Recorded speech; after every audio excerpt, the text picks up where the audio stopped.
To the Nilanchal classes. दोस्तों, आज मैं आपके सामने संस्कृत विषय में जो टॉपिक लेकर उपस्थित हुई हूँ उसका नाम है वाच्य।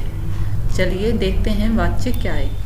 आइए इसकी परिभाषा से हम समझते हैं कि वाच्य क्या है। तो दोस्तों, वाक्य का वह रूप जिसके द्वारा यह ज्ञात होता है कि क्रिया का प्रयोग कर्ता, कर्म या भाव में से किसके अनुसार हुआ है। क्रिया का प्रयोग दोस्तों कर्ता, कर्म या भाव में से किसके अनुसार हुआ है, वाच्य कहलाता है। चलिए आगे बढ़ते हैं वाच्य के प्रकार की ओर। दोस्तों, वाच्य के 3 प्रकार होते हैं। कितने प्रकार होते हैं दोस्तों? 3 प्रकार होते हैं। सबसे पहला है हमारा कर्तवाच्य, नंबर 2 कर्मवाच्य, नंबर 3 भाववाच्य। तो दोस्तों आइए इनको एक एक करके समझते हैं कि ये तीनों वाच्य क्या हैं। सबसे पहला है दोस्तों हमारा कर्तवाच्य। कर्तवाच्य कहता है कि जिस वाक्य में क्रिया का प्रयोग कर्ता के अनुसार होता है। किसके अनुसार दोस्तों? कर्ता के अनुसार होता है, कर्तवाच्य कहलाता है। दोस्तों, इसमें कर्ता में प्रथमा विभक्ति होती है और कर्म में द्वितीय विभक्ति होती है। अब आप कहेंगे मैडम कैसे समझें? चलिए समझाते हैं। आइए उदाहरण देख लेते हैं। तो उदाहरण से हम समझेंगे। हमारा सबसे पहला उदाहरण है राम है फलम खादती। तो हमने देखा कि राम है क्या है? प्रथमा विभक्ति। फलम में क्या है दोस्तों? द्वितीय विभक्ति। इस उदाहरण के बाद मैं आपको एक छोटी सी ट्रिक देने चाहूँगी जिसमें हम बताएंगे कि हम कैसे पहचानें कि ये शब्द द्वितीय विभक्ति का है। चलिए पहले तीनों एग्जाम्पल हम देख लेते हैं एक एक करके। पहला एग्जाम्पल हम देख चुके हैं। दूसरा आता है हमारा दोस्तों बालिका फलम खादती। ठीक है। तीसरा उदाहरण है राम है दुग्धम पीबती। तो जैसा कि दोस्तों मैंने आपसे अभी कहा था कि इन तीनों उदाहरण के बाद मैं आपको एक छोटी सी ट्रिक दूंगी जो आपके परीक्षा के समय बड़ी उपयोगी होगी। वो क्या है? वो ये है दोस्तों कि हम कैसे पहचानें कि द्वितीय विभक्ति कैसे है शब्द में।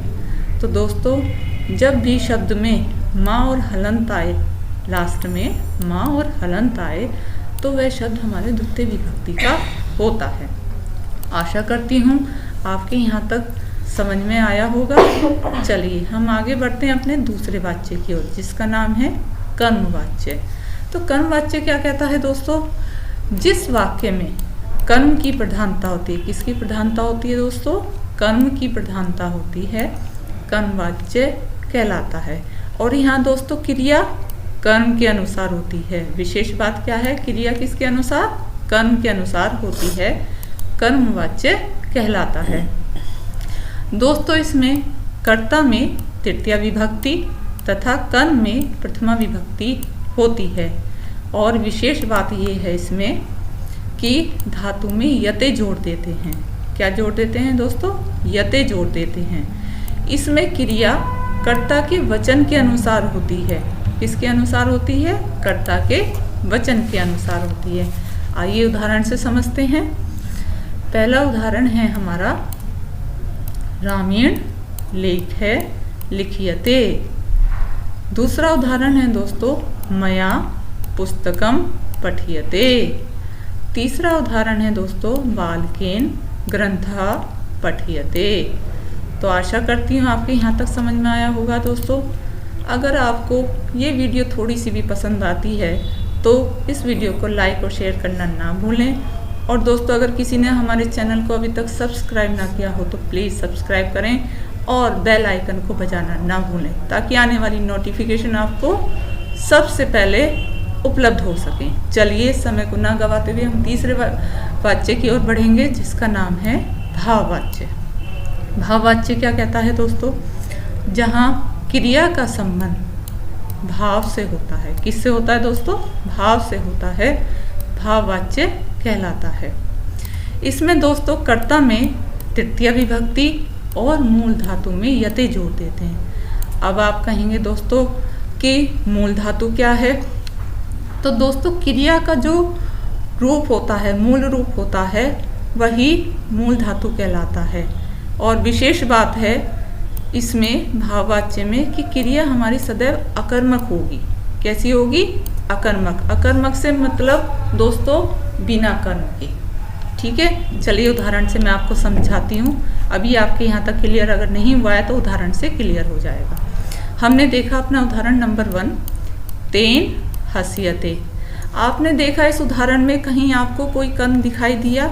तेन, उनके द्वारा हंसा जाता है। तेन हस्यते यानी उनके द्वारा हंसा जाता है। क्या हंसा जाता है? इसमें कर्म नहीं है, तो यानी इससे भी हम पहचान सकते हैं कि ये उदाहरण हमारा भाववाच्य का है।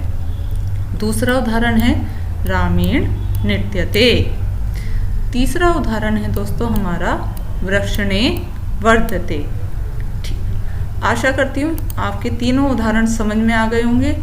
चलिए दोस्तों, अब हम आपको एक छोटी सी ट्रिक देने जा रहे हैं जो आपके परीक्षा के समय बड़ी कामयाब आएगी।